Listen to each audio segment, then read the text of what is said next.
اعوذ باللہ من الشیطان الرجیم، بسم اللہ الرحمن الرحیم، اللہم صلی علی سیدنا محمد وعلی آلہ وسلم۔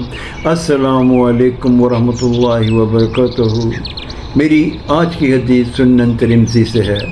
حضرت معاذ بن جبل رضی اللہ تعالی عنہ سے روایت ہے کہ دو آدمیوں کی تکرار رسول اللہ صلی اللہ علیہ وسلم کی موجودگی میں ہو گئی۔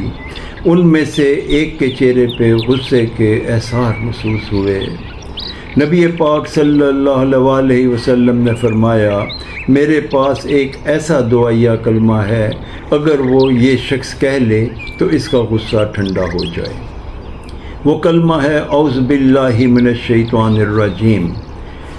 ترجمہ: میں اللہ کی پناہ مانگتا ہوں شیطان مردود سے۔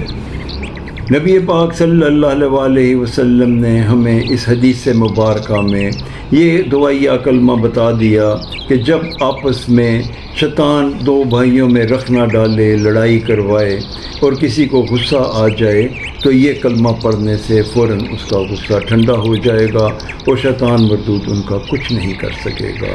اللہ تعالی ہمیں اس کلمے کو اپنی زندگی کا حصہ بنانے کی توفیق عطا فرما دے۔ کلمہ ہے اعوذ باللہ من الشیطان الرجیم، میں پناہ مانگتا ہوں اللہ کی شیطان مردود سے۔ السلام علیکم ورحمۃ اللہ وبرکاتہ۔